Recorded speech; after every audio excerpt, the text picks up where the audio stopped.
Okay, here we are. Alt.nerd.obsessive.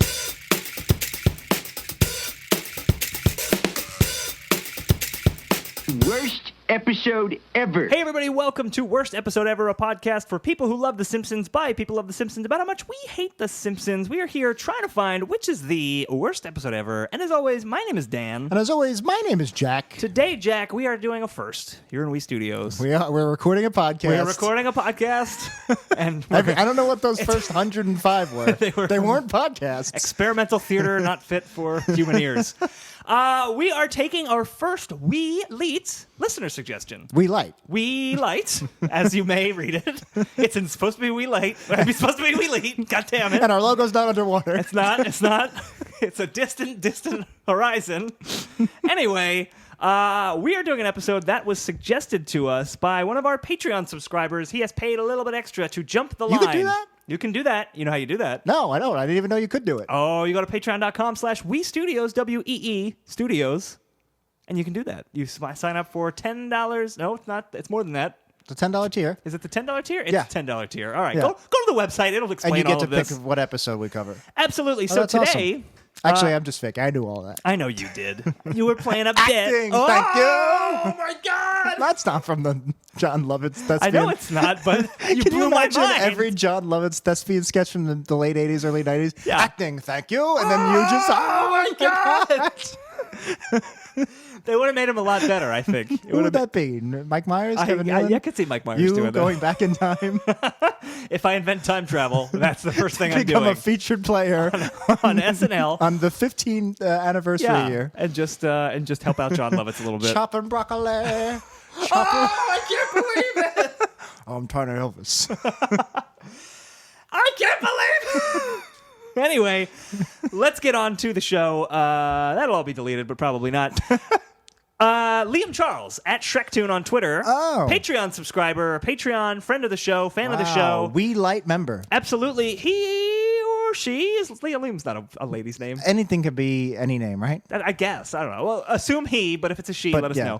know. Season 12's New Kids on the Blecch. Oh. Which was also suggested by some of the non-Patreon people. They're like riding on Liam's coattails. Exactly. They could have took 200 episodes for us to pick. This is Liam's see. episode. But, quick shout out, Johnny B from England, Thank Dan you, Johnny Dennis. B. Johnny B, good pick. Yeah, Dan Dennis, and Tiny Tim. Actually, The Dickensian character suggested this episode. I think you can talk about the tiptoe through the tulips, Tiny Tim. I could do that. Oh my God! I wish people could see the way you act that out too. You look like the There's a wacky wailing inflatable tube man inflatable arms. tube bands. Yeah. Actually, Dan Dennis mentioned in Reddit. I noticed. I think he was talking about this episode because he said next week is one of his least favorite episodes. So I'm assuming he thinks this is a bad episode. Yeah. That's interesting. I can tell you what he wrote in his little comment here. As soon as I bring it up, he said that it was... This episode was a major turning point. I could tell things were starting to go with season 11, but with this one, there was no going back. And what did Liam have to say? Liam had to say that this episode is awful, ... but he kind of loves it. See, now that's really interesting because I was Danny Denny. I was Dan Dennis way back when. I hated this episode when it came out. At the time, when did it come out? This was, I have that information too. It is February 25th, 2001. That's It way is, back, pre-9/11. Pre-9/11. It is from season 12. Yes. Obviously, we've both seen this episode. I haven't seen it in a long time. No, me neither. But when I saw it, I hated it, and I was like, "This isn't The Simpsons. This was one of those easy ones to point out and go, this is completely different from The Simpsons I know." Right. And I hated it. It had the guest stars shoved in. There's a lot of musical numbers. NSYNC. I was like, oh, come on. The band of the week here. This Justin Timberwolf's not going anywhere. And it was a very of its time episode with boy bands and everything. This was the definition of post-classic back then. Back then, yeah. I think, and we're about to watch the episode, and we'll find now out. I'm Team Liam. I feel like I've seen this episode a few times, and it is one of those ones that I quote often, the subliminal, superliminal thing. Yeah. Hey, you join the Navy. Yeah, all right. I like the that kind of LT thing. Smash gag. LT We'll Smash get is into fun. this We'll thing, talk so. about all this stuff, but I think this episode might fare kind of well. Yeah, because unless there's big honking problems that I forgot about. I was Dan Dennis all the way. I hated it. It was just like such an obvious drop in quality. Yeah. And over the years, it's very much become a Purgatorio episode where now it's a pleasant episode. I also became an NSYNC fan. Yeah. At some point. Absolutely. So, yeah, I mean, I agree with Liam. Like, I know it's bad, right? But I like it. Yeah, it's like McDonald's. And we mentioned it's a post 9/11 or pre 9/11 episode, but yeah. I believe at the end there's some kind of attack on Mad Magazine's headquarters. Oh, that's right. Yeah, and they fire a pulled missile this into episode Manhattan. for a little while. Yeah. But we'll talk about that. People don't want to see skyscrapers being destroyed unless you're going to see a Superman movie or World Trade Center starring Nicolas Cage. Well, either way, that was the first DC Universe movie, wasn't it? World Trade Center? Sure was. Absolutely. They don't reference anything, but it still takes place in that. You just universe. had to know it was Michael Pena was related to Lois Lane. The female Jimmy Olsen yes, in the first movie. That's right. Yeah. All right, so here's what we're going to do. We're going to take a break, and we're going to watch New Kids on the Blecch. If you need to do that, you can go to simpsonsworld.com. If you're in the U.S., or if you're not, go to wherever you're buying episodes and watching them. This episode's on DVD, so hey, maybe you want to click through amazon.weepodcast.com and buy it. Maybe you don't, but you should. You should. I own season 12 on DVD. Good for you. All right. So we're going to take a break, and we are going to watch New Kids on the Blecch, and we will be right back. Join the Navy. Join the Navy. They're recruiting people with subliminal messages. Otto, what are you doing? I don't know. I just got an urge to join the Navy. You're being brainwashed. Yeah, probably. Yvonne Niage. So that was New Kids on the Blecch. Blecch. Should I auto-tune my so in post? Oh man, if we were like a good show, we would have had like singers come in and like replace our voices. We'd like turn on the thing. Do sign up on Patreon and backwards. Yeah. Patreon, you sign. I don't. That's not backwards. Yes. Poo. Doesn't matter. Not trip. Let's jump right into it with a click. We're gonna click the link click to the classic Wii cap. So this episode starts with an Olympic. They're watching something about the Olympics, a montage. Yeah. And Homer gets inspired to run a marathon because he's getting old. He's getting up there. He's at near the ripe old age of 38. Yep. So he runs a marathon where Bart actually fakes and cheats and pretends to win. And the mob gets really upset. The Springfield mob wants to kill him. And this earns the attention of LT Smash. He goes, "Oh, this is the bad boy I need for my new boy band." So he puts together a boy band, which was the style at the time. It was. 2001, right? Yep. So this was right at the maybe a little The heart after of the craze. the peak. But at the time when they were writing it, it was definitely the height of the boy band NSYNC stuff. and Backstreet Boys, 98 Degrees. 98 Degrees. LFO, LMAFO. I guess LFO was a The boy one with the band. guy that died. Right? Yeah, LFO. Okay. Anyway, 5 wasn't that one too? Blessed Union of Souls. Oh God, they weren't a boy band. They were just shitty. She likes Dur for Dur. If you're a new listener, I'm sorry. I can't explain that one. That was a complex joke. I liked it. You have to know this show you gotta do and that song. You gotta get a together. chalkboard out and do some equations. Oh God. So this boy band becomes very popular. Bart gets famous, and Lisa notices there's something weird about their songs, especially one of the music videos, and she realizes the lyrics played backwards is "Join the Navy," and there's subliminal Uncle Sam posters in there, and that's when she realizes LT Smash is actually Lieutenant LT Smash of the United States Navy. Project Boy Band is the Navy's subliminal way of getting people to join the Navy. But it gets shut down. Lisa's intervention literally does nothing for the plot. Now that I say it out loud. Wow, good point. Yeah, basically the new administration, Bush, decides they don't want to do Project Boy Band. They'd rather do Project Just Kill Everybody, Project Abu Ghraib instead. Yeah, that's right. And, so it was a big hit at the time. Also, that's along with the boy band. It was the style at the time. It was. And it's Blessed Union of Souls, right? Yeah, exactly. They would play Blessed Union of Souls to torture people. Basically, LT Smash doesn't want to give it up, so he commandeers an aircraft carrier, and he goes to blow up Mad Magazine headquarters because it's actually Mad Magazine's parody of the Party Posse, Bart's band, that caused the whole thing to be canned. The boy band tries to stop them with the help of NSYNC, but they fail. Mad Magazine gets blown up, but nothing happens, and Lieutenant Smash gets arrested, and the episode ends. Yeah. Wow. Yeah. It was a Lisa plot that first half, and then she disappeared. Well, Really. it wasn't even a Lisa plot the first Right, time. right. It was- So it was a Homer plot that then turned into a Bart plot that then turned into a Lisa plot that turned into an LT Smash plot. It was like a plot relay race It where wa- they it were like was. passing the baton. The plot baton. Yeah. That's already is that been where a the thing. plot baton came I from? think so. I don't really remember. I That remember it makes was a thing. sense. I remember liking the phrase plot Yes, baton, but I'm I don't pretty sure remember that's what it what we actually came up with before. Oh, all right, I like that. Yeah, and I'll say this. I mean, we when can be clever at We times. can be clever. Not right now. Not the Leonardo DiCaprio stuff. No, but before we took the break and actually watched the episode, both of you and I had said this episode was kind of good, Yeah. and I don't know that it was as good as I thought it was It going didn't to be. hold up in my rose-colored neurons. There were some funny parts for sure, and Yeah, we'll talk yeah. about them. But I think in general, this is a pretty flawed episode. You know what's funny? The plot makes zero sense. We talk. Sometimes people ask us like, "What's it like watching the show critically?" Yeah. And honestly, I don't. I think I always just kind of watch things critically, and I don't really divide up. Yeah, nowadays, for sure. I mean, we don't really get paid for this. I mean, sort of we do, but Patreon.com/WeStudios. most of that goes towards the overhead. But I hear like when I read write-ups of TV shows, they're like, "Well, when I watch this as a critic, blah blah blah blah." Yeah. And when I watch The Simpsons, even though we're taking notes, I don't usually feel anything different from me watching it. regular Otherwise, show? I'm just Yeah. writing shit down. Right. But this was the first time I was like, I don't know if I wasn't not watching this critically, I don't know if I would have noticed.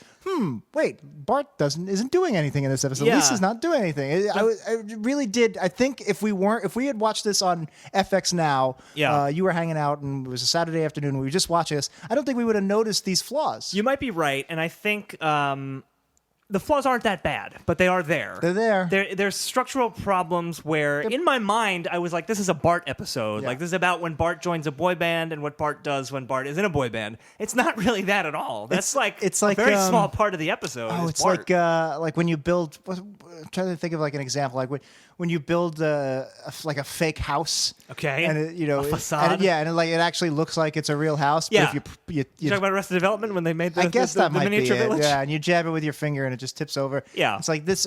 If you're really just looking at this, glancing at it half-assed, Yeah. it feels like an episode. Yeah. And then once you start digging a little bit, it's like, oh, there's nothing here. It's very hollow once you get to the core of it. It's hollow, man. it's I think that was an episode title Yep. too. I think we can retire the podcast now. We're just rediscovering old episode We're titles. about 6 episodes Yeah, long in the tooth. absolutely.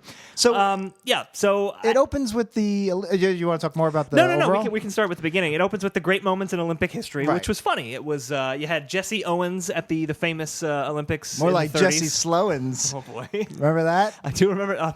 Call back to our lives When we went to the Wax Museum as teenagers, as teenagers. And I took a picture of you racing Jesse Owens, and you captioned it more like Jesse Slowens. Yes, that's right. I was beating him, I believe. and then we flipped off Regis Philbin and said, "Here's our final answer." Yes, and I still have a photo of everyone looking up someone's skirt. But Maybe, yeah. maybe we'll put a couple of those pictures in our Patreon exclusive, since that's where we put our high school pictures. That's these exactly days. right. So you had Jesse Owens outrunning the Hitler's Zeppelin, which Yeah. I thought was funny, as opposed to the Ubermensch Because or it's whatever very it was. slow. Yeah. And then they also, I laughed at this. It was Bob Beeman setting the long jump record.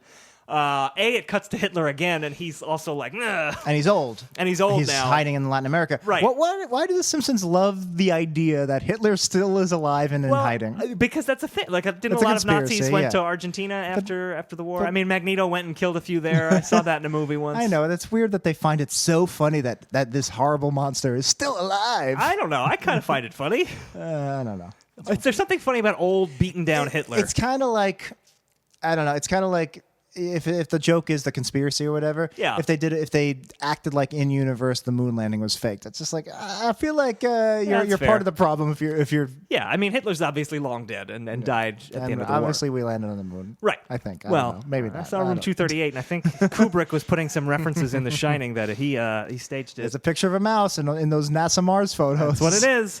But no, I liked the long jump record. He flies out of the arena, and I laughed at that. Yeah, so it was very over the top. Yeah, and then you get to the oldest Olympic winner was 38 years old for running, and Homer goes, "That's almost as that's roughly my age." Roughly my age, because Yeah. I think Homer is sometimes 36 and sometimes Yeah. 39. And we are getting close either way. Yeah. To being Homer's age. I liked the line. So Homer suddenly just says, "I need to run a marathon." It comes out of nowhere, and I liked Marge had a really great line where she said, "You get exhausted watching the Twilight Zone marathon," which then- I thought was funny. it was and then fine. Yeah. And then, was it Bart says, No, you're a regular... no. She goes, I'm a regular Billy Crystal. Yes. Which is funny. It's a Marge joke because Marge goes to this very clean, at the time, not very controversial comic. Right. I say not that he's controversial Everyone's now. mom's favorite comic is Billy Crystal. Exactly, yeah. And then Bart agrees. Right. And then Bart's like, you are. Yeah. They both have different views of Billy Crystal. It's funny. What I liked more was, actually, I don't know if I liked it or if it was too mean. But Lisa basically goes, Dad, I think that's a great idea. It's it could help you get healthy. And he goes, stay out of this, Lisa. Oh yeah, I don't know. That didn't do much for me. Yeah. I guess I didn't like it. Yeah.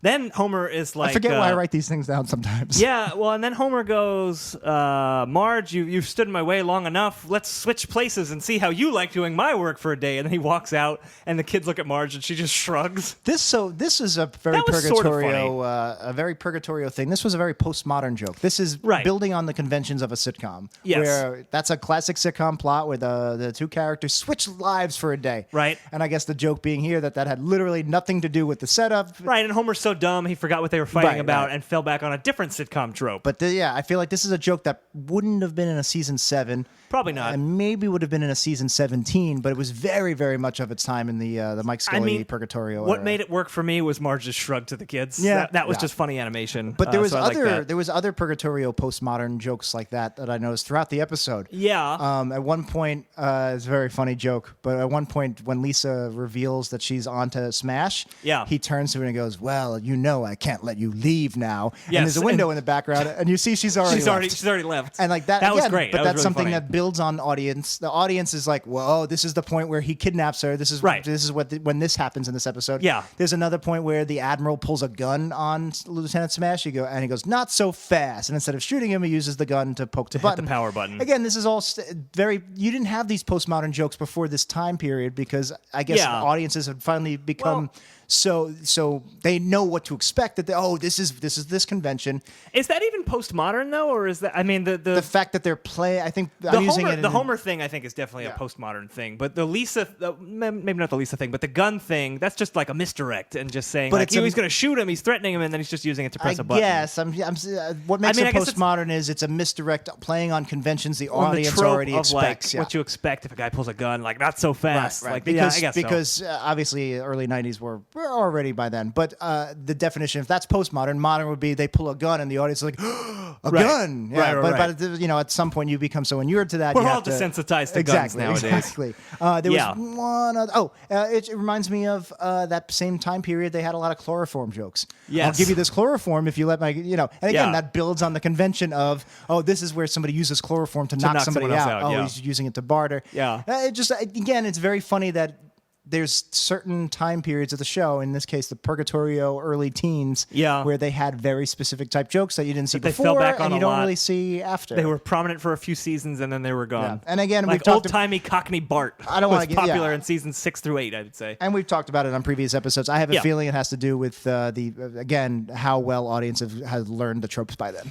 Yeah, I think so. The audience had gotten more savvy at that point. They were audiences that had grown up on sitcoms already. Right. Yeah. Here's something that wasn't for a savvy audience. Homer running the marathon. Wiggum shoots the gun, and the marathon begins, He and says, they're running. Instead of saying ready, set, go, he says, now don't let me catch you back here. Yeah, again. something like that. Some kind of old cop trope. Yeah, that was pretty good. But Homer immediately starts running, and he hits the wall right away, and he's like, I hit the wall. I can't go on. I got my second wind, and I hit the wall. No, thank you, Dan Castellaneta. I thought this was less obnoxious than usual Dan Castellaneta. Let him rip. I agree. Let him rip. Let him rip. I guess let him rip. Let him rip and rip.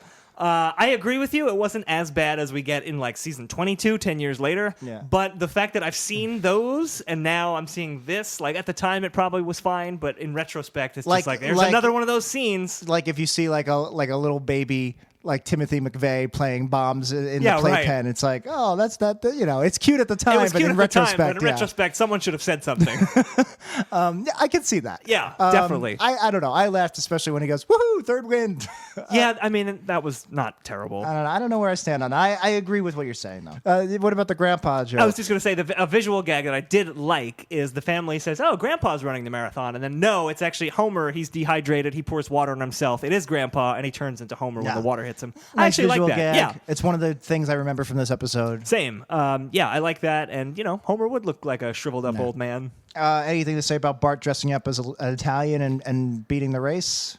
No, I did want. One of my biggest laughs of the episode, though, was Kent Brockman reveals what the grand prize is for this marathon. Oh, because there's the two guys in the lead are one's from Djibouti and one's from Australia. Which is Australia. I know Africans and Caribbeans are known for their track running, long but distance are running. Australians? I have no idea. I don't think so. I think The Simpsons just likes to make fun of Australia, which I welcome. Okay. We're on to you, Simpsons Index. I like to do it too. Oh, good day, mate. Let me have a Foster's. That's all of That's them. it. I got them real good. But Kent Brockman announces what the prize of the marathon is, and it is a walking tour of Springfield. And This is great. I was very tickled by that. I feel like the only thing that would have made that joke a little bit better was if he had somehow, very succinctly, you don't want to draw it out, mentioned that the walking tour was like immediately after. Right, like this afternoon or something. Because otherwise, they probably would enjoy it. Right. Because I'm assuming the joke is You're supposed to more be focused on the they're running now. exhausted and they Right, don't want to and- be on their feet. Well, and they just saw all of Springfield. They just ran 26 Oh, yeah, miles that's through true, it. yeah. But yeah, Bart dresses up like a fake Italian stereotype, and he win the race. Which again, do Italians famous for long distance? Yeah, I hope so. I don't know what that was, and it kind of did nothing for me. And it's kind of a problem that's manyfold. Like, yes, why Italian? Why does Bart suddenly care about winning the marathon? And then the biggest problem is after the mob turns against Bart, and they're gonna kick Bart's ass. They realize he faked it. LT Smash comes out of nowhere and is just like, I liked what you pulled back there, even though he wasn't around for it. No one knows what Bart pulled. It was Right. just. How did he know? How was he watching this whole thing? And he knew. Yeah. And I'm guessing. So Like, he either already knew Bart was faking it, or the moment Bart was revealed, Yeah, he was like, "I like that and kid." then got his car, pulled right up. Yeah. Yeah. Give me one shot of LT Smash seeing like the mob turn on Bart and then like Who- leaving who's or this something. mysterious figure? What's Exactly. going on? Like, what's the deal with this spill guy? some suspense. Yeah. So no, I didn't care for Bart winning the marathon as a fake Italian. Yeah, maybe not have Bart cheat, and then so something where you introduce Smash a little earlier. That would have been better. Right, because it's so lazy this episode how it opens. Yeah, because this is the entire first act. The first act ends with Smash and Bart. He's like, I want you to join my boy band as the bad boy. We've seen plenty of tenuous first acts. I mean, we have, but this one, I didn't remember this episode having such a bad opening. To me, this was a problem that happened later on. The actual fact, the plot hole of how did Smash know that he was pulling this prank, I agree with. Yeah. But in terms of how weak of a connection it is to the rest of the plot, I don't have problems with that. It's just so strange. It's like Homer wants to run a marathon, and that leads to Bart joining a boy That's band. every Simpsons. Every Simpsons episode is somebody's doing something, yes. and then it turns into something I feel completely like different. in the back in the day, there was a little bit of connective tissue. At least some, or at least it didn't take up the entire first act. mean, it was like- for a few minutes. Here's an episode I'll probably bring up later. Sure. Bart gets famous. Okay, great episode. Now, it starts with them on a school trip to the box factory. Now, yes, the box factory is next door to the studio, and yes, Bart gets left behind, and that's how he ends up working for Krusty. Yes. But that also could have literally been any way to get Bart into the studio. Here's the difference, though. That's thematically relevant because the box factory's boring, and Bart was so excited to leave school, and like this is what it's like to be an adult, and then instead he gets famous next door. Touche. See? That's why you host the That's worst why I'm episode here. of our Simpsons podcast. Yeah, I mean, Bart had nothing to do with anything until he decides he wants to win the race by cheating, and you're then right. that leads to a boy They band. put in little seeds into that non sequitur first act. Give me and- a little something. There's Like, got to be another one. I'm Seed not the thinking smash, and then it would have been much better. of. Yeah, there's got to be something. There's got to be another one. How does Marge become a cop? She gets mugged. They get mugged. That's What was like before- the first thing. They're down in. I think they were was that the one where they were watching the Springfield Pops downtown, and then they leave. So they could have been watching anything. I mean, but that's 30 seconds of the episode. All right, okay.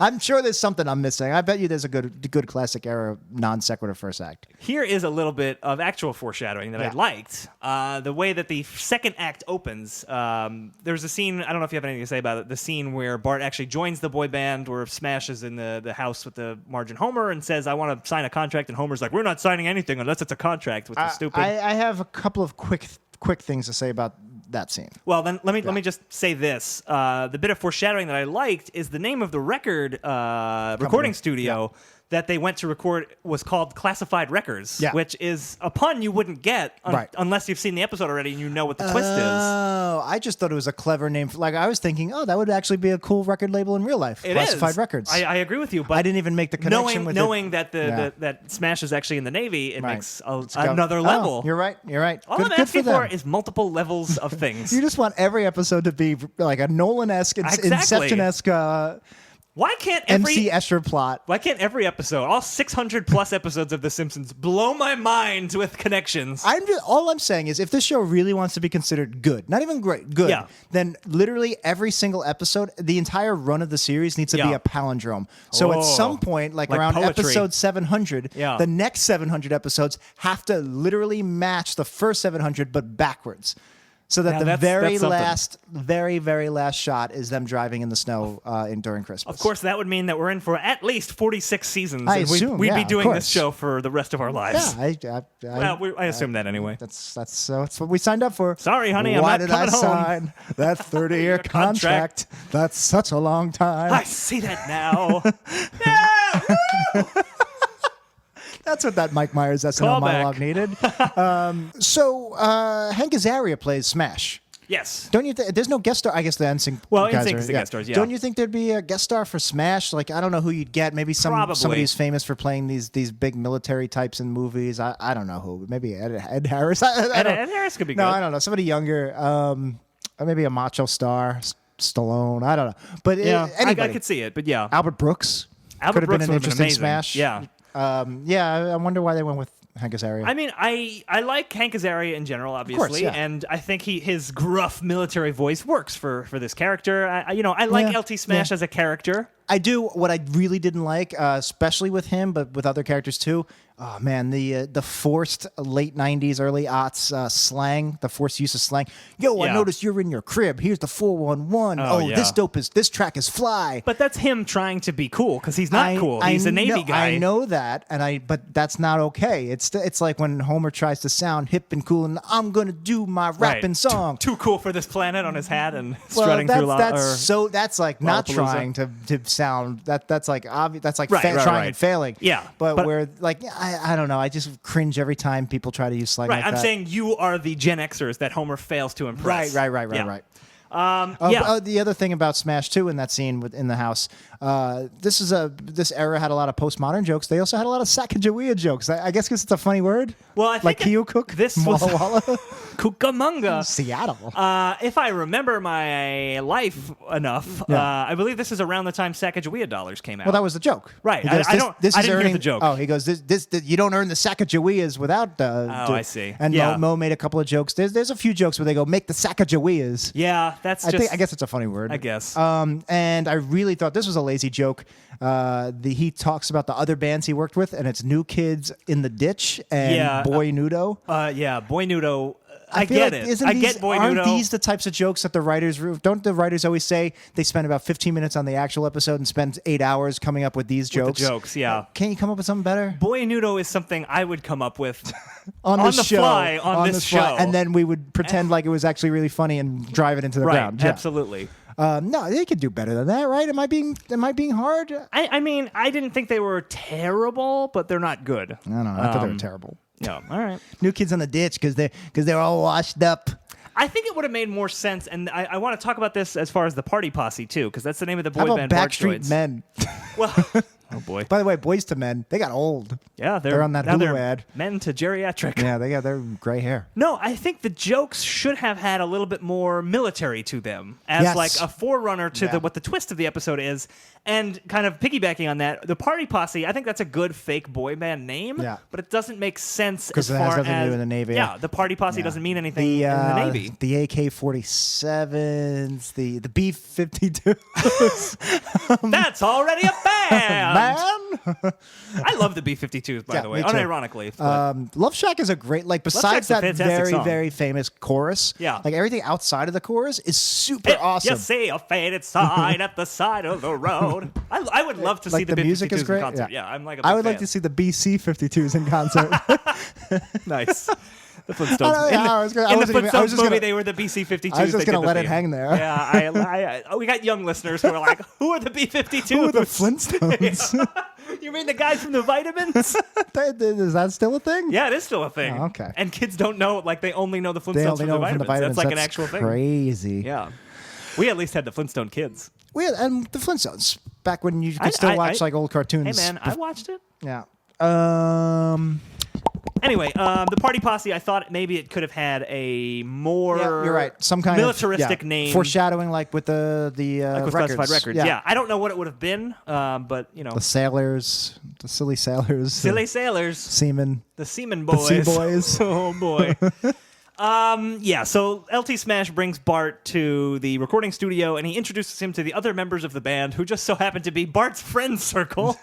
And he's just like, hey, these are just random kids from my school. Yeah, I'm surprised there wasn't like one outlier, like, oh, and that's this new character. I don't know. I'm surprised one of the NSYNC members, like Justin Timberlake, didn't voice a new character in addition to himself. You know who I would have done? Nelson fits because he really does have a soft. He's funny when he's when they show that other side to him. Yeah. But it would have been funnier if they had somebody way older than the boys, like Kearney or even older. Yeah, it would have been. But it's also weird because if Bart's supposed to be the bad boy, who's Nelson? Isn't Nelson? Is Nelson the worst boy? He gives them all a description. At one point, he says what Nelson is. I don't know. But you're right. The tough guy, maybe he was. You're right though. It doesn't hold up. Who's the Joey Fatone? Ralph? I guess. I don't know. I I like Joey Fatone. I like NSYNC. I like NSYNC too. We named one of our 3 core Wii Studios shows after them. That's true. It's sync points. Girl. Yeah, girl, it's sync points. Free for Patreon users. That's right. $2 a month. I actually really like the auto-tune joke. So they all sing terribly, and then when they turn on the auto-tune machine, suddenly they sound amazing. We'll talk about that in a second. But I thought that was, it's not super subversive, and they're not really adding anything to it. But that's how pop music is made, and it was very funny. What's funny is that even at the time, auto-tune wasn't like everywhere. I guess it was becoming more popular, but now it's ubiquitous. I was going to make that point. I was like, man, they're ahead of their time. But I was thinking about it. It was already 3 years since Britney Spears and all them. They were using. They weren't using it the same way Cher was using it. But, right. Do you believe? Yeah, but they were using it. Speaking of Britney Spears, you can listen to the unaltered audio of her singing Toxic in the studio without the auto-tune. And guess what? It's good? It's good. It's like really good. Good for her. So, I mean, Britney Spears has talent. She was one of those kids, right? like Those Britney Mickey Mouse Spears. Club kids. She I'm was sure a Mouseketeer. she can't all be looks. I like the auto-tune. There's a joke where I laugh at this, where Ralph's auto-tune voice is way deeper and older, and it's like coming out of Ralph, and they land on that. That joke is very much intentional. I like that. Who did the voice? Their singing voices. Was it in sync? So I don't think it was in sync. It didn't sound like in sync. And I tried to find out on Wikipedia. It did sound like them up until Ralph, and I was like, oh, that's just one of the voice actors doing a funny older voice. Yeah, I did some research, by which I mean I read the Wikipedia while page I was peeing. while you were peeing after we watched the episode, and it didn't say, so I don't know. It didn't say in sync did it. It didn't say they didn't. Interesting. If you let us know in the Reddit, this is the type of show other podcasts would probably do for you, but we like to be. We're interactive. We're crowdsourcing. We engage with our listeners. Absolutely. We make you do all the work. Yeah, please do, and let us know in the Reddit. And don't forget to give us money. Yeah, please pay for this service. Then they have to learn how to dance, and they cut to a scene with the 4 of them in a dance studio with this overly effete dance choreographer that Dan Castellaneta voices, and it did nothing for me. Yeah, no, nothing to say about that. Yeah. And now, are you adequately prepared to rock? Yeah! Silence. The next thing I have is they're in the auditorium doing their first show for Springfield Elementary. I had one note before that is I just kind of like this line where Nelson says, shouldn't our song be more boastful? And Milhouse just goes, no one told me there'd be boasting. Yeah. I kind of like that's just a good fun. Milhouse It just line. Sounds funny. Yeah. There's a lot of Skinner jokes I like in this next scene where I guess their premiere concert is at Springfield Elementary. Yeah, doing an assembly. And everybody's already excited to see them, which is weird because you would think it's like, ooh, it's Bart. Ugh. Okay, so real quick, I just want to bring up this other point. We don't really see the rise to fame of the Party Posse. There's this Are they scene already famous? Well, that's what I was wondering, because we see this scene they have the assembly at Springfield Elementary, and then the next scene I think was Bart at home getting a massage, and the family's watching MTV. Yeah. And You're I right. was like, this is kind of weird. Are they even famous yet? But then the VJ's freaking out, like it's the new song from Party Posse. Yeah. So they did a really poor job with this, and so I guess we'll talk about this now. So at first I was just like, oh, this is very similar to Bart Gets Famous. Yeah. And I was, like we said, how they kept passing the plot baton. And I was like, well, you have this episode where Bart becomes this world famous boy band member. Right. Shouldn't we see his perspective? Shouldn't we see their perspective? Besides him getting a massage in the living room, we never see what it's like for them to actually be famous musicians. Right. And then I was like, oh man, that's really poor writing, because how do you have this key plot and then not even touch it? And I was like, then I was thinking about it and I was like, well, that is Bart Gets Famous. We already saw that. Maybe we don't need to see that again. Maybe it is interesting to see it from this other angle. Here's what I was kind of thinking, and it would be a bit of a rehash of Bart Gets Famous and also Radioactive Man, where I thought maybe the four of them become really successful. We stay with Bart more. It's a Bart episode, and he's kind of enjoying fame, but then something's off, and he's trying to convince the band something's kind of weird. So much better conflict for him. They uncover the Navy thing, and then it's a rather conflict than for just him. Lisa butting in. It's like, oh man, we have this really good thing here, but we might have to give it up because we're doing something insidious. Right, but then I mean, like you said in the recap, Lisa's uncovering the plot. It doesn't do anything. It adds does nothing. She doesn't tell Bart. She doesn't tell anyone. It's actually not story. It's exposition. Yeah. It's basically she's just explaining us what's actually going on. Which is really unfortunate, and it's bad writing. You're right; it would have been way better.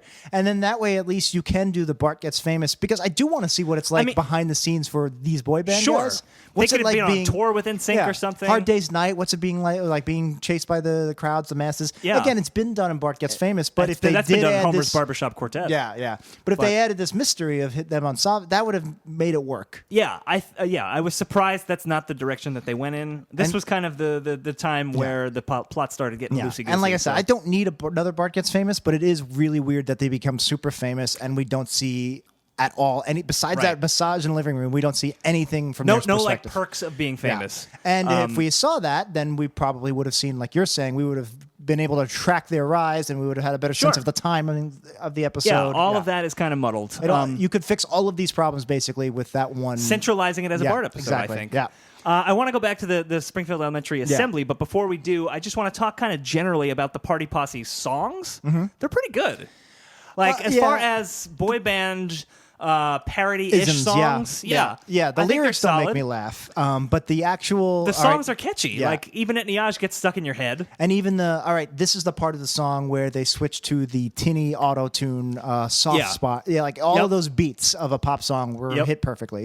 Yeah, they did a very good job. I liked it. I wish we had the information in front of us of who actually did these songs, but we do not. Was it Alf Clausen? Was it the Simpsons writers? Did they outsource some actual pop writers from Jive Records? Who knows? I don't know. No clue. But anyway, we can go back now to Springfield Elementary, the assembly. Like you're saying, there was good Skinner jokes. Yeah, he goes, are you adequately prepared to rock? And everybody goes, yeah! And then he just goes, silence. Yeah, that was an amazing I joke. love that he primes the crowd to cheer and then silences them immediately because he's a principal. He's Skinner, and it's amazing. I had a big laugh at that one. I think it was right before that even, when they cut to the assembly, Skinner's in the middle of talking, and he says, and that's why only the school nurse will now be checking your zippers from now on. So he got in trouble for touching kids' penises, I guess. I guess. Weird joke. It's weird. Like, it's not bad because they leave enough room so that they're not calling him a pedophile or anything. Right. But doesn't need to be there at all. I don't know. These are the questions I ask.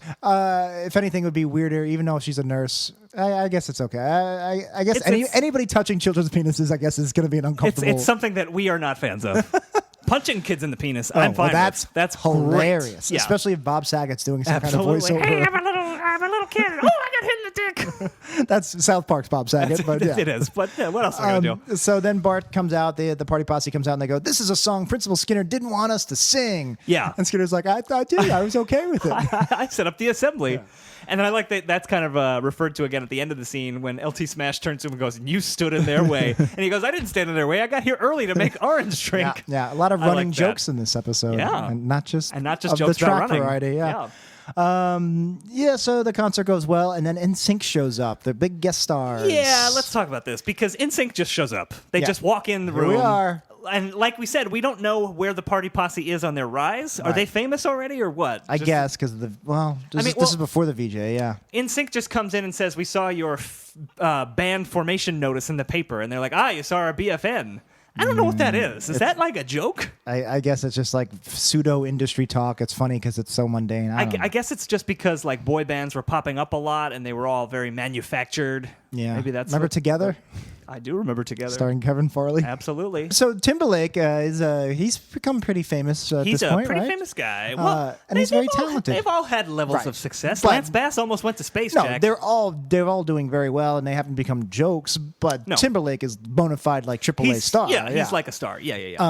And he was all right here.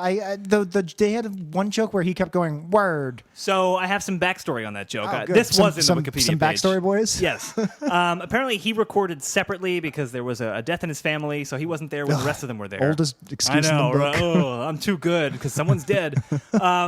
But apparently, he really didn't want to say word because he was like, "That's not who I am." So he said it once. Yes, it is. That's his whole living is saying But word. I guess he did say it one time, and he refused to re-record it, so they just reused the same take 3 times in this episode. Which is that? Are they trying to spite Justin Timberlake? Maybe because I get the idea of the joke. I think it's funny to keep cutting is. back to one of them just going word because they have a limited vocabulary because they're dumb kids. Word. That's funny. But the way they kept, and I guess maybe because it was the same take, they kept editing it in. It always was always an awkward cut. It never landed the way it should have. Yeah. Each time they did it, it never landed well. Yeah. Because It at was- one point it was he even odd. goes like, "Oh wow, Millhouse! I can't believe I'm meeting Millhouse." Word. It's like, wait, word. The word doesn't fit there. Didn't somebody else do that where a guest star was like, "It's Millhouse," and it felt very fourth wall Yes. breaking. Like this is a person's a fan of the show. In The Great Fatsby, I know what's his face hit it off with Millhouse, right? Common. Oh Didn't yeah, he- yes, that's exactly what I was thinking Yeah, of. Yeah. yeah. So I don't know. People love Millhouse, I guess. I mean, it's a funny joke, but yeah, that word thing was very, very weirdly. And I'm trying to think of. I feel like other times haven't they made jokes about people reusing words of dialogue? And I guess that's just a standard probably. Yeah. trope. Yeah. I don't know. Anyway. I like that they leave. So then they just leave right away, and they go, "We Yeah. got to go. Our clothes are getting out of date." I thought that was funny. To the Banana Republic. Which is funny because they said Bandana Republic. Oh, yeah. Look at that. Palport. I just bought a bunch of clothes from a high-end Banana Republic type show Oh, because yeah? they were on sale because they're out of style. So Nice, I was just nice. like, I look at it, it's like it's a blue shirt. Yes. How's it out of style? Style's overrated. I don't understand fashion. Like, Yeah. what about this blue shirt makes it out of fashion? It's, you were in blue this year. It's all about red shirts, I bro. mean, it says Ayatollah. It says Haig in '88. Yeah, then there's the scene like we already talked about with Bart getting the massage at home, and they're watching Yeah. MTV. But also, like I said, the music of the songs were fine. I also thought they did a good job recreating the vibe of the music videos and the MTV VJs Yes. and everything. Yeah. And they did a very good job.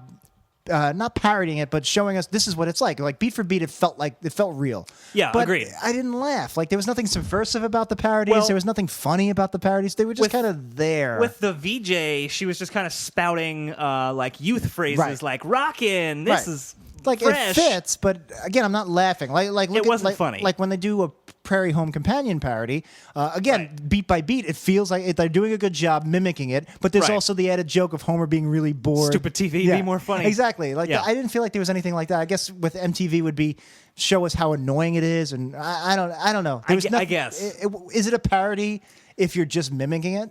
Like if you're not adding anything to it? Yes, but it's only like one of those like disaster movie type parodies where it's just reference humor. Yeah, that's the problem. That's what it Yeah. felt And like. you- There was no bite to it. There was. It's nothing... got to be one of two things. It's got to either be subversive, Yeah. have something to say, Yeah. or it's got to be funny, like another disaster movie parody, Airplane. And that movie Yeah. is Yeah, not yeah. just references; Sure. it's actual funny jokes. Right. It's got to It's- be one of those two things. You Yeah. can't just do it. Yeah. Let's talk about the actual video. It's Drop the Bomb. It's actually not called Even et Niage. It's Drop the Bomb. Directed by Ang Lee, which I liked. Yeah. That was in the on screen. You pointed out when we were watching it, like this, it looks like it could be an actual video. Like Yeah. I could totally That's see what a I'm boy saying. They're band. mimicking the beats very well. Yeah, like doing this militaristic. It's all about them flying fighter jets and dropping bombs on Middle Eastern countries, Yeah. which we liked to do at the time, as you did. And like there is something there in terms of story. At least there's a reason it's Navy oriented, and we'll find out why. But Yeah. before we find that out, shouldn't there be something funny about it besides it just being them in fighter jet, like some Well, I kind guess- of joke? I don't guess know. the joke is just The the tetherball bomb. and- Well, I kind of like the tetherball thing. They're like raising it like Iwo Jima, and then it's just a tetherball That's like thing. the only thing that's a joke in the whole video, though. But I feel like it's dropped a bomb, Yeah, I And get bomb that. is like No, fun I get that. slang, but I get- also a military thing. But I mean, shouldn't it be some? I Shouldn't we don't be know. watching Look, something funny? I'm trying to find something good, and I'm failing. So I don't know, like when they parody the Yellow Submarine. Like at least like there's jokes within that. Help us. Like it's not just there, you know. yeah, I wanted to point out. I love the idea of this episode. The fact that the Navy is using pop music to send subliminal messages. Sure. I like it. It's a good idea. But if it's a boy band, won't most of the fans be young girls? Yeah. Well, we And need more girls in the Navy. I agree with you, but is that Why do we have to do all the fighting? Does LT Smash think that? Like, Yeah, no, that's actually a really good it's point. never really like later on he explains like we've always used pop stars for Right. joining, like Elvis and the Kiss Army and Sgt. Pepper's. They did it was a funny thing, but this specifically it just felt like I don't know that the audience the party and like posse's the getting. one physical example we see of somebody who gets brainwashed by the party posse is Otto. Yeah, and why right. is Otto listening to boy band music when he listens to 80s metal? Yeah, I have no That idea. doesn't make any sense. Yeah. Or Grand Funk Railroad. Yeah. Why See, now- did they pick Otto? Why, See now, why did they pick Otto? if you had done this as a Bart episode, you could see Bart seeing fans like because of you, I'm joining Yeah, the Navy, and right, he'd be right. like, what? I don't know what Yeah, that means. Exactly, yeah. Something like that. I It don't would know. have been much more interesting to have it be Bart uncovering it. Yeah. Instead, what we get is Lisa's watching the video, and she's just like, "Hey." You and could then, even involve Lisa. She could have been like their tutor. Like the tutor. Sure. So she's tagging along while they're on tour. or like she becomes their manager somehow, Yeah. or just like she's Right. involved But somehow. you're right. So It it's the two of it should have them. been. They should have been taking it down from the inside. Yeah. Yeah, but what happens is Lisa just watches the video and she's like, something's weird. Yeah, and I guess, really didn't like this. You had a problem with the opening with how Smash just suddenly shows up. This Yeah. was my biggest. Like, give me some kind of thread. I mean, I guess even at Niage is like nonsense words, and she's like, "What's that mean?" And she even says that, but then she's just like, "Let me play this backwards." Yeah. Why? Well, Why would she think that? So finally, so she has a feeling. I guess that's justifiable, but to me that's very weak. So Yeah. she watches the video. While watching the video, she catches the She subliminal notices Uncle Sam. Uncle Sam flashes So you for a see a second. secret message in there. Yeah. Then that's why. Why would you go? Oh, well, now let me play it backwards. There's Right. nothing about playing it backwards. You should be looking. You should be going frame by frame, looking for more. Yeah. Penises in the frames. Fight Club reference. I got it. I just don't want. I don't want people to think it was just a generic Like, what? penis reference. Yeah, right.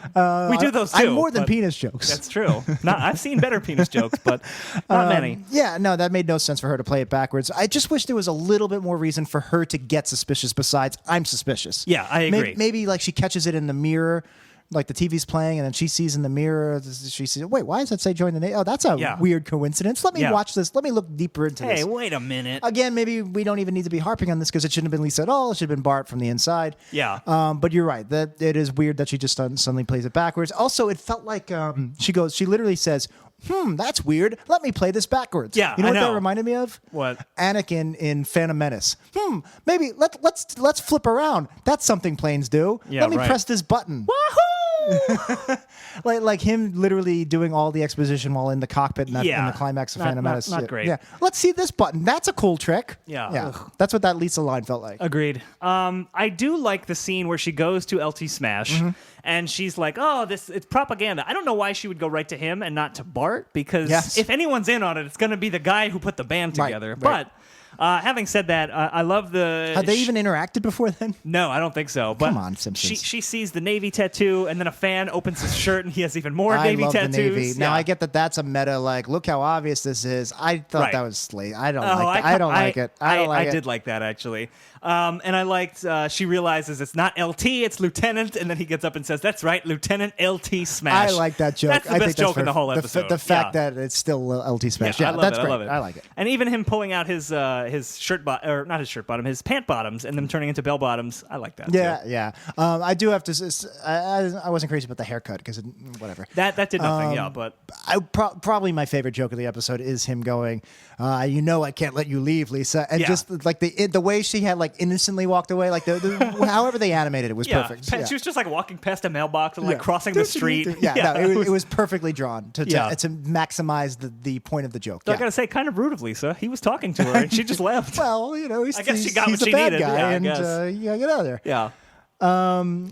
Then there's the super-liminal, liminal, and subliminal. Yeah, that thing. I don't that's really have something, much to that's say about something that. that yeah. always stuck with me, but Same. I don't know why. Smash just yells out the window, "Hey, you join the Navy," and Lenny and Carl are just like, "Yeah, all right." It's not particularly funny. It's fun. I don't know why that joke has stuck with me. I guess because it's a joke I never heard before. I guess. I don't know. It's just funny. It's just there. So now they're on an aircraft carrier. They're doing a big concert, and now the brainwashing's really taking hold. They've got the whole crowd of young girls are now Right, they're marching in step. Yeah, and I love this. So he Is this his fantasy? Yeah. I fucking love this. Oh my god! So he looks at all the girls and boys in the audience. They're all marching, and he sees them transform in his vision into Navy soldiers. But they're not Navy soldiers. They're World War I Army. Yeah, and they have like a weird circle as their insignia instead of like any army branch. And they have what bayonets. are those called? Bayonets from like World War I. Yeah. Then they all take a knee and they start shooting, and we see what they're shooting at, and it's his vision. It's a giant praying mantis covered in hippies in like a rainbow field, and they're just shooting it. It was amazing. I loved it. I actually think I would have liked it more without the hippies. I thought it was just the praying mantis because like the hippie is a very easy joke. It's like, oh, he's a military guy, he hates those hippies. Whereas I think it's really funny that after all this time to build our national army and our national navy, it's not to fight Russia or the Middle East. It's literally to fight giant monsters. I think that's brilliant. Which they sort of reference later when NSYNC is talking about the Navy, and they're like, they help fight Godzilla and keep our nation's borders or whatever. I thought that.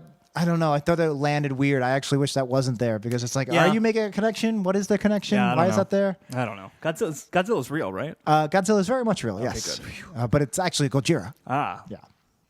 Right. So if you ever meet him, just make sure he gets. Hello, Mr. Gojira. Yeah, he gets offended. Hello. How are you? Is this our new character, Godzilla? Hello, it's Godzilla.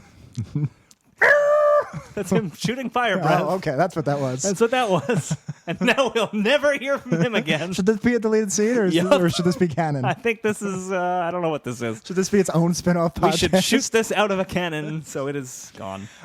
So now the Admiral comes and he says, because Mad Magazine is spoofing us next week, we're shutting down Operation Boy Band, and Smash doesn't take it well, so he decides, well, I'll take out Mad Magazine, and he commandeers the aircraft carrier with everybody on it. All the kids and Marge and Lisa jump off, and there's a weird shot of them just walking back to shore. Yeah. Like, I get that they would have walked back to shore. I don't know if we needed to see it. It was an awkward cut. Yeah.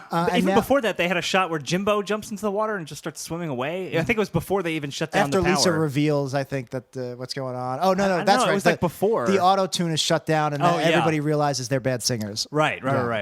Which, in retrospect, that played into the story not at all either. You don't need their comeuppance because that has nothing to do with the bombing of Mad Magazine. Yeah. And this really, speaking of Purgatorio tropes, this really reminds me of this era. The third act that really goes completely somewhere else. Like it goes fucking crazy nowhere. The Loch Ness Monster one's the one that always comes to mind. But there seems to be this trope of the early teens, the Purgatorio era, where the third act, almost like they dare themselves to go as weird as possible to make it like I don't know. I don't like it. Let's talk about Mad Magazine real quick. Yeah. Did you read Mad Magazine as a kid? No. So I owned one, maybe two copies my entire life, and whatever, I read the shit out of it from cover to cover because it was the only one I had. And so every page is memorized. The reason I want to bring this up is because one of the parodies in it was everybody loathes Raymond. Oh boy! And there's a joke later on where they go, everybody hates Raymond, and I thought that was stayed up all night, but it was worth it. Like that's a big coincidence for the one Mad Magazine I have to actually have what they were doing. Yeah. Anyway, I've read Cracked a lot, which was the rival publication of Mad, and now is a very good website that I also read. But I did read Mad, and I feel like even in the 90s when I was reading it, it was not like a cool or popular thing to do. It's dated. It's a pretty nerdy thing. The writers that grew up on the show, the writers of this time period and the 90s, they grew up with Mad Magazine. Yeah, so it's weird that in the New York episode, Bart really wants to go to Mad Magazine's office, and that here, like, Mad Magazine has the power to bring down the party posse. It's anachronistic in a bad way. It's odd. Yeah. And I think you're exactly right. It's the writers were fans of Mad Magazine, and they want to like keep it but relevant. It does not fit for like, and I get that Bart is kind of this old school Dennis the Menace type figure. Yeah. But it shouldn't have been Mad. It should have been SNL. No or something. 10-year-olds are reading Mad Magazine these days. No, it should have been SNL, or honestly, it shouldn't have been anybody. The whole idea of them being parodied is why the boy band fails. The auto tune going off. It's a bad idea. Just the auto tune going off is all you need. Yeah. Oh no, everybody knows they're bad. They're frauds. They're bad singers. There goes our Navy plot. Right. That's all you need. That's all you needed. You don't need the Mad Magazine thing. Yeah, and instead you get LT Smash blowing up a building in New York, And which this is problematic now in retrospect. And like that story beat isn't why I'm saying this third act is completely off the rails. It's because it becomes a completely different story. Yes. Because now you have Homer and Bart trapped on the ship, and it turns into this. Well, now it's like Die Hard. It's under siege. We have to stop him. Yeah, stop the mad Navy lieutenant from blowing up a building. There's a line where he's like, Smash has completely become crazy now, and he's steering the ship with his crazy look. Yeah. And Bart goes, Dad, he's crazy. And Homer laughs. He goes, that's the look. Yeah. I kind of like that too. Great delivery. Yeah. But yeah, so now the story is completely changed to this like action movie. It's like, all right, we've got to stop him. But nothing happens. Basically, NSYNC comes and... Well, okay, so I actually kind of like this because this is another kind of not subversive, but postmodern type thing where the whole thing is we got to stop Smash from blowing up this building. NSYNC comes in and is like, you got to distract him with a song and a dance, and they're like teaching him how to dance, and while that's happening, he's already blown up the building. I kind of like I don't like this as a plot point at all, but if this is what you're doing, I kind of like that. That's I how like it's resolved. that joke. I just wish it had happened after I wanted to see some story where I want to. Again, this only would have made sense if it was a Bart-centric episode. Yeah. But I would have loved to have seen them actually try to stop Smash. I agree. And use what they've learned. Like there's the one joke basically is where Nelson and Milhouse argue over the dance moves. So like, oh well, you can't do this. This Nobody dance move pouts can't. Going into a jiggy, which is another line I always have in my head for some reason. Like I wish there was more of that where they were using their newfound skills. Maybe they auto tune him to death. I don't know, something like that. They auto tune him to death. I know. That could be good. Maybe the party posse had started to fragment a little, and they had to use teamwork to stop Smash. Yeah. And that's something. Right. All right, we need your base level to do, or maybe they use their skills. Like Nelson, you're the bad boy, or you do this. You're maybe the they sing Beastie Boys "Sabotage" to blow up the ship. I recently saw Star Trek Beyond. I could tell. I really wish that there was.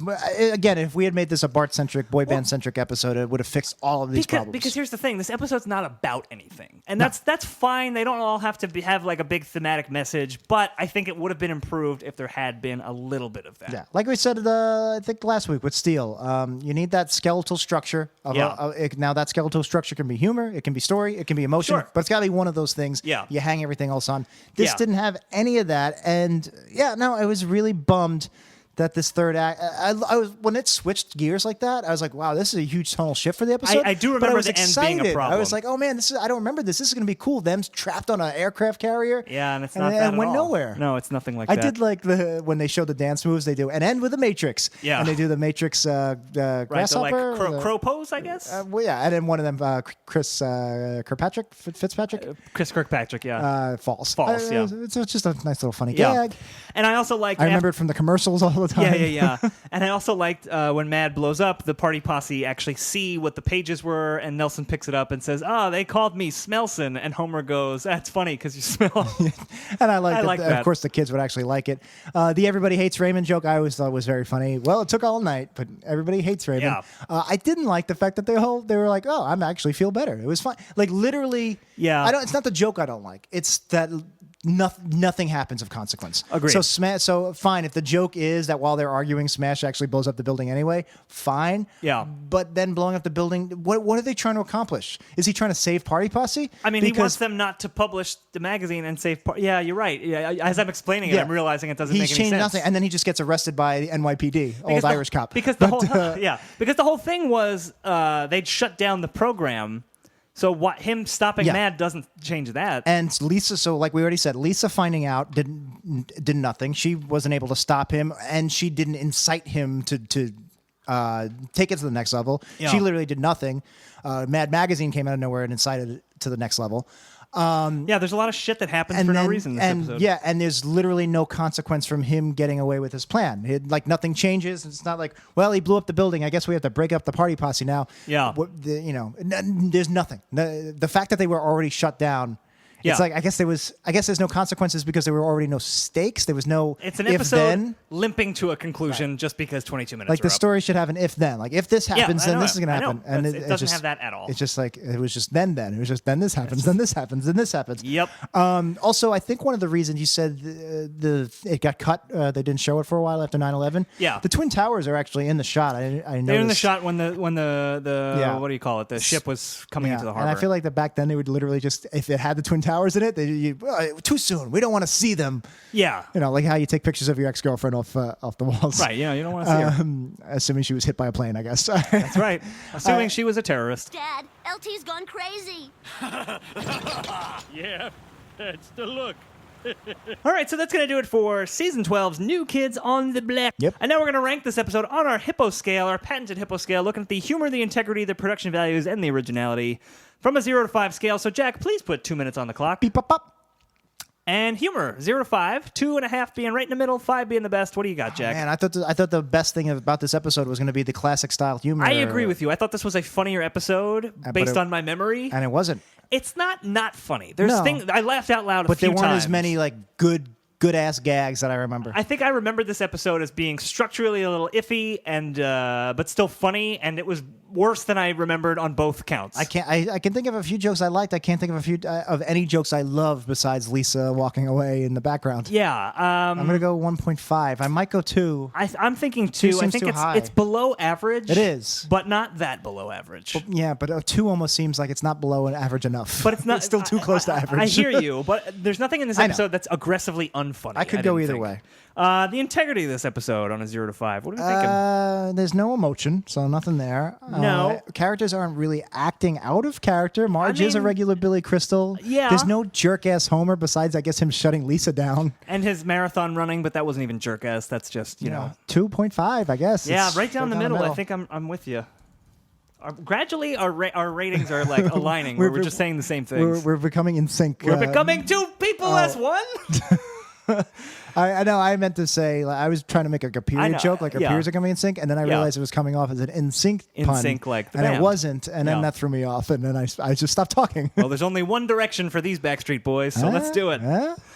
I just came up with that. Nice. Production value 0 to 5. What do we think?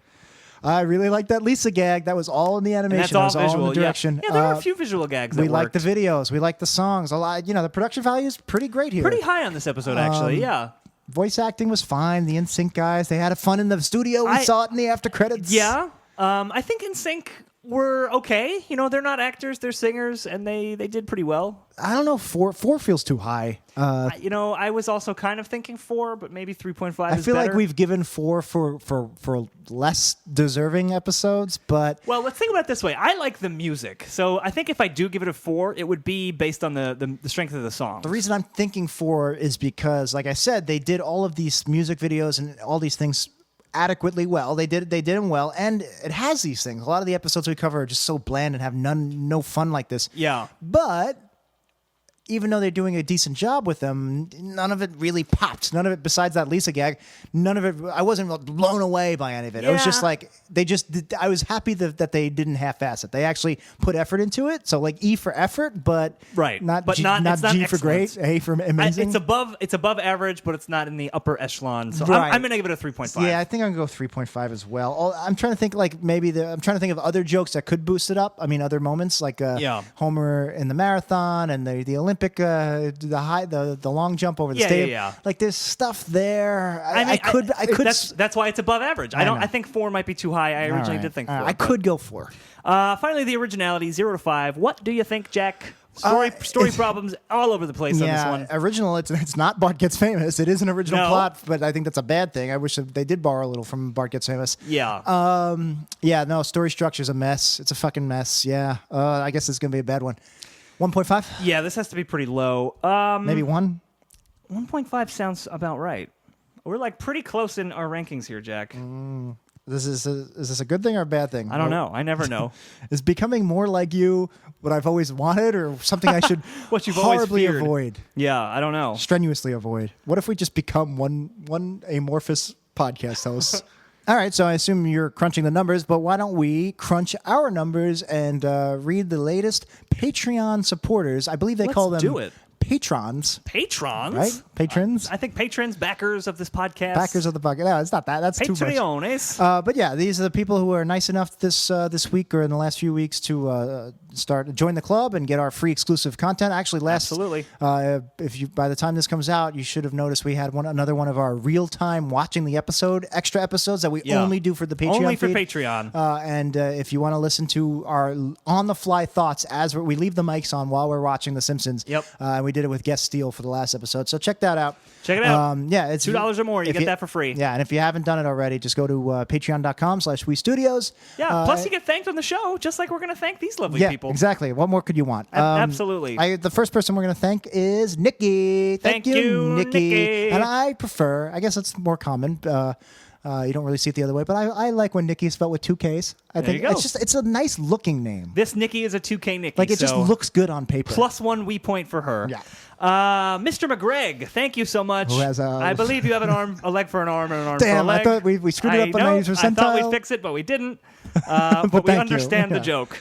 Break a leg. Wait, that doesn't make sense. There's no Nope. leg in his name. No, it doesn't. We're like 6 degrees from his name now. And finally, Clinton J. Beardsley. I can't tell if that's one of these fake Patreon names that you guys come up with or if I don't that's know. a real name. But if it is a real If name, it's a real name, it's an awesome one. name. Yeah, you should have a funk band or something. All three elements. The Clinton is a Absolutely. great first name. Yep. Beardsley is a great last name. And that J And just Jay? ties it all together. What does it stand for? Does it stand for anything? I don't know. Homer J. Simpson. If we were subscribers to his Patreon, he could tell us. That's his Clinton J. it's Beardsley $5 tier. I'll tell you what the J stands for. Behind the paywall, baby. So thank you, everyone, all of our Patreon Always subscribers. appreciated. Now, Dan, are those numbers crunched? Okay, we have crunched our numbers.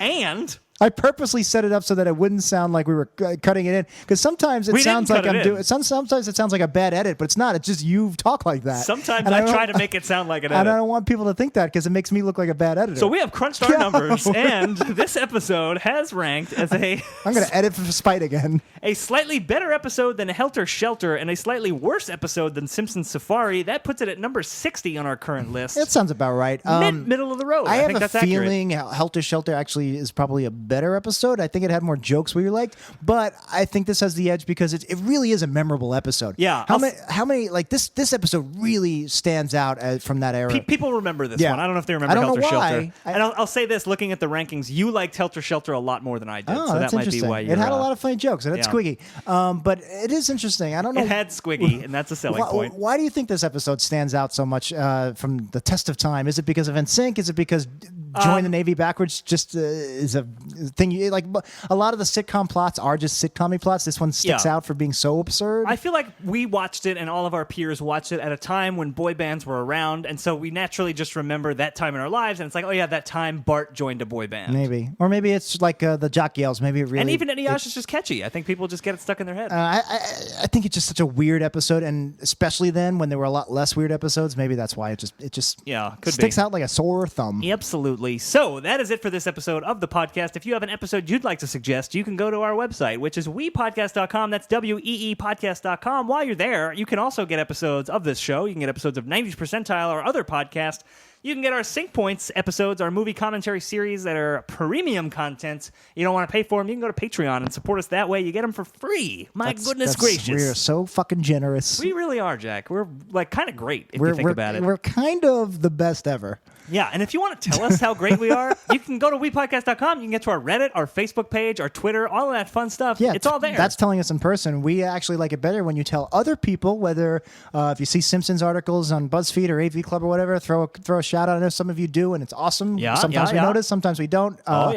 And anytime you're like, anytime somebody brings up the Simpsons, just do it. I just recently, I don't know if you did, I think you did, join the Simpsons shit posting group on Facebook. I think I may have, yeah. And because 99% of the time I don't like the shit posts because they're not very good, but when they're good, they're amazing. When they're good, they're really good, yeah. So yeah, if for whatever reason, just throw us a plug. There's always conversations starting on the internet. I think this is why the internet was made, was to talk about how The Simpsons isn't good anymore. Absolutely. I think it was Star Trek originally, but And, now it's The and Simpsons. somehow, amazingly, most people still don't know we exist. So Yeah. let them know we exist. And iTunes reviews. That's another great way to do That's a it. huge way. That helps us out a ton. Because look, I'm Johnny Apple seed. Yeah. And I'm using, and I'm Planting podcasts yeah. across the nation. And I'm on the iTunes. I'm like, I want to listen to a podcast. Is this one any good? This one has a lot of 5 stars, but it hasn't had any recently. I wonder if they've You're right. fallen Have they off. fallen Maybe- off? maybe- I think we have excelled. So if you haven't rated us, now's Give us the a time. nice review.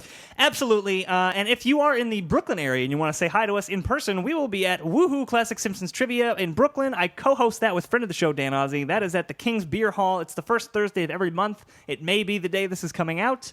You can Google Woohoo Classic Simpsons Trivia for more information about that. Also, speaking of Simpsons trivia, one of our solid listeners asked us to promote his. They're going international. There's a trivia in London. Dan. What? Oh, trivia in London? Uh-oh, are you trying to take their? Are you I gonna, don't know. Maybe I should attend. Is it you? Did you message me and Oh, ask us to plug your London Please trivia? plug my London trivia. And I'm looking up his name. Oh, bollocks, you don't have a name ready? It's Facebook's It's the page Queen, manager is it? Facebook's page manager is terrible. Queen Elizabeth presents Simpsons Trivia. Where are the messages? All it costs is a bowl of porridge for little old me. Tiny Tim. Just like, where's our message? Where's I'm our, running out of British things to say. I guess it's inbox. All right, here it is. You still haven't found it, have you? Okay, here we go. Yeah, so his name's Josh, and he's a fan of the show, and he's doing, I guess, what you do, but with that accent. And they have a cash prize. So it's, Cash I think prize? it's something like £100, 100 sterling. £100? I don't know what that is in. I think that translates to $1 in the U.S. Now that I know it's Now that not, the I know Brexit's it's worth happening. nothing in euros. Yeah, that's exactly right. But if you're in England, and I know we have a lot of English listeners, check that out. Check it out. Was there a website Hop or on the channel. Something, Just something to Google? Google London Simpsons. London Simpsons I'm not Trivia? the guy's fucking manager. Oh, right, I guess not. I'm not his PR guy. We've done what we agreed to do, which is mention it on the show. Also, he plugged it in our Reddit, so that's a great way to check it out. Yeah, so go to the Reddit. That's even better. All right, guys, we are going to keep this summer fun rolling with our WEElite, WEElite. Rolling Now I butts. know you'll be loving this shit right here. Special. We're getting tired. But we're going to do another episode. Next time, we're going to come back with an episode from season 28 that comes from a big Patreon subscriber, Elliot J. O'Neill, friend of the show, former guest. He wants us to watch Camp Crustier. So that's what we're going to do next time. Sounds awesome. Yeah, it's a sequel Sorry to Camp for Krusty. mocking Australians earlier in the episode.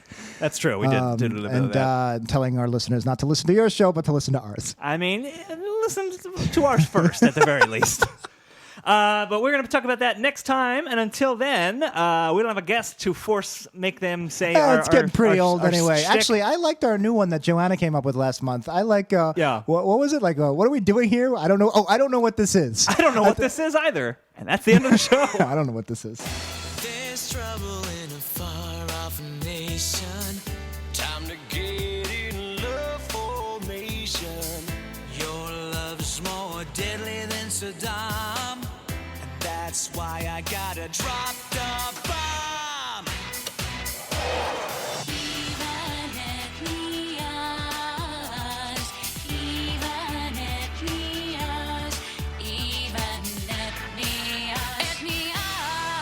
Even at New Year's. You gotta love that crazy chorus.